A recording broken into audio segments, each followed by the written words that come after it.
Hi, everyone. My name is Rebecca Michelson, and I am a third-year PhD student at the University of Washington in the Human-Centered Design and Engineering Department. Thank you for listening to this talk presenting our research on parenting in the pandemic. I want to thank the team for the guidance, creativity, and hard work behind this project. This work is a collaboration between an incredible group of professors and students in the HCDE department, the iSchool, and beyond. We also want to thank the NSF Rapid Grant Program in Cyberhuman Systems, which funded this work. This work was funded during the beginning of the pandemic, when family life as we know it had radically shifted in the United States as millions lost their jobs, began working remotely, or faced increased risks as essential workers. Schools faced unprecedented demands to convert curricula online and support tech access for children. As caregiving roles and household duties compounded for parents, studies showed that women were projected to fall behind in the workforce by 5 years because of taking on these extra duties. And given the continuous uncertainty of if, when, and how the pandemic will end, this encourages us to design for hybrid and remote learning, especially in future crises. Lastly, in a world of multiple unfolding crises, such as systemic racism and climate change, we must find ways to build resilience and get through these social transformations together.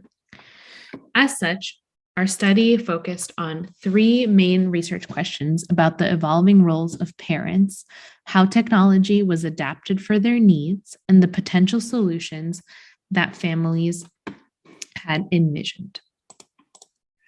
As the pandemic continues, there are many more opportunities to keep studying the effects of the shutdowns on remote learning and family life.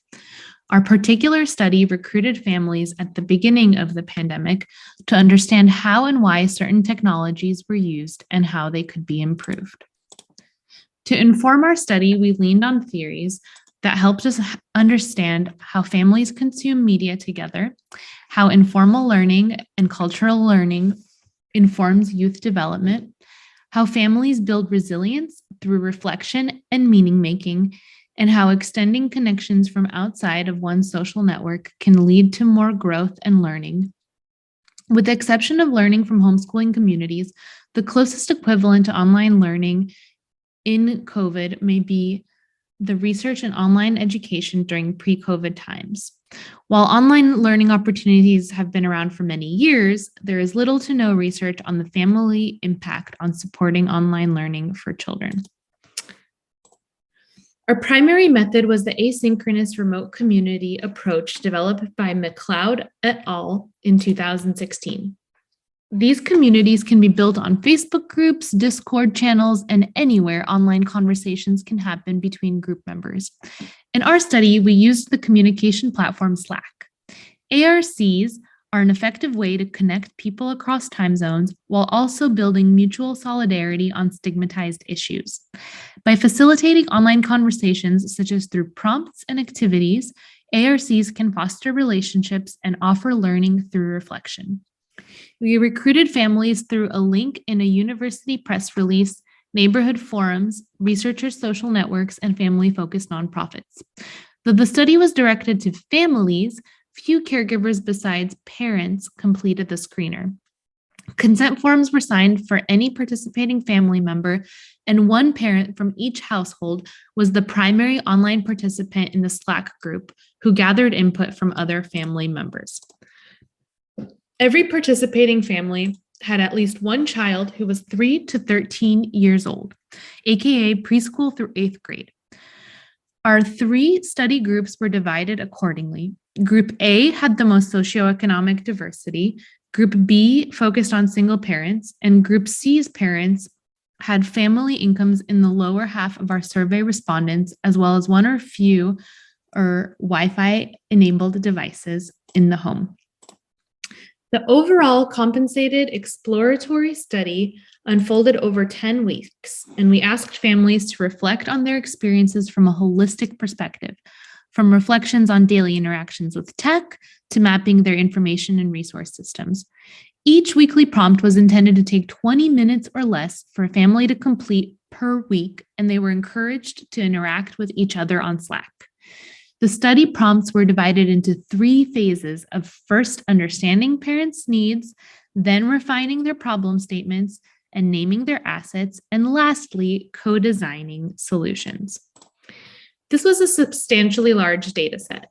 As 2 of the researchers read and analyzed every response that came in, we developed a code book. A 3rd primary researcher entered, were onboarded to the data set, coded sections of the data, and together we discussed emergent themes such as mental health concerns, complicated relationships to technology, school-related issues, and our own insights as well as recommendations.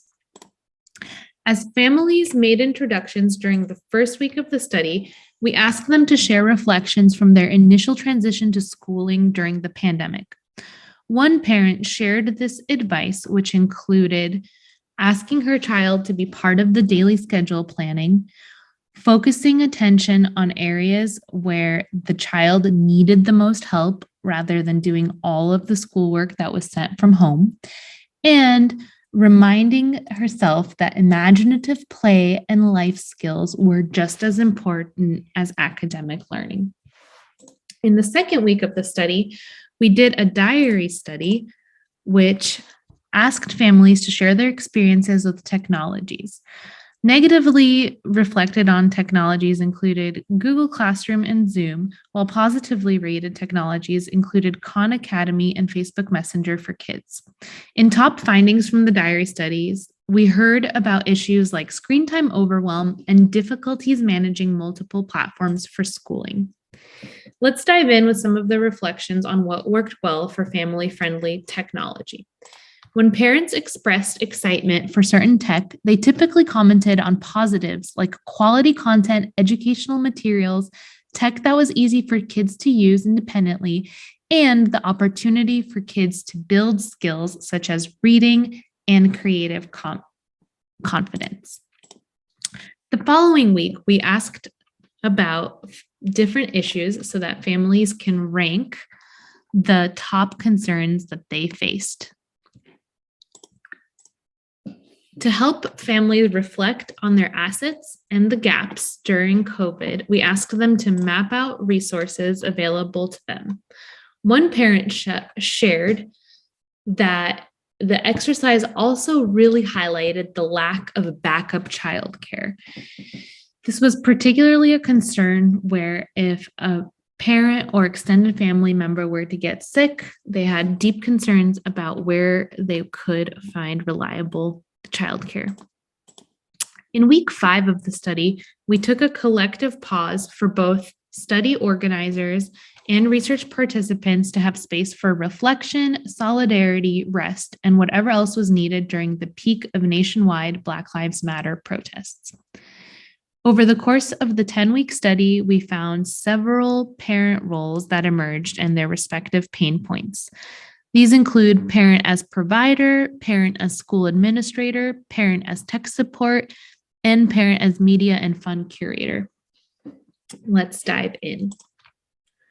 For parent as provider, as mentioned in a previous slide, there was a deep concern about being able to afford childcare while working. This quote comes from a single parent who shared reaching a breaking point and wanting to consider taking on a new job or career if remote schooling were to continue. During reflections about maintaining remote schooling, one parent shared that they felt as if their child had to act like a college student when it came to juggling all of the different work and information that was coming into them.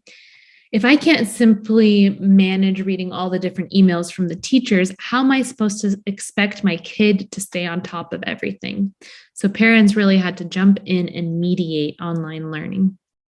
And one of the co-design ideas here that is pictured on the right is a study buddy, who's an all-knowing AI robot that can offer child-specific, grade-level appropriate learning support. Parents also had to play the role of tech support. To the right, there's a picture during one of the co-design weeks that was a Wi-Fi tent. This came from a family who had very little and poor Wi-Fi access, and they were sharing one cell phone among 3 children. So to continue, these different quotes explain how parents had to navigate conflicting or overwhelming information on the online learning platforms, or had difficulties actually uploading their homework that their children had to complete. Next, parents had to curate media and fun in addition to school. So these are 2 more co-design activities that came up, ideas. One was a go-betweener, which would automate answering children's questions between parents. And another was a decision station, so that parents' activities that were curated were outsourced to a piece of technology. Another example that came up during a co-design week was a Play for Health app that included COVID-safe play activities. There were many emergent themes that came up during the co-design activities in addition to remote learning. And this was an incredibly generative few weeks for families in the study. Here are some ideas that people came up with, including COVID safety and ways to navigate protests safely.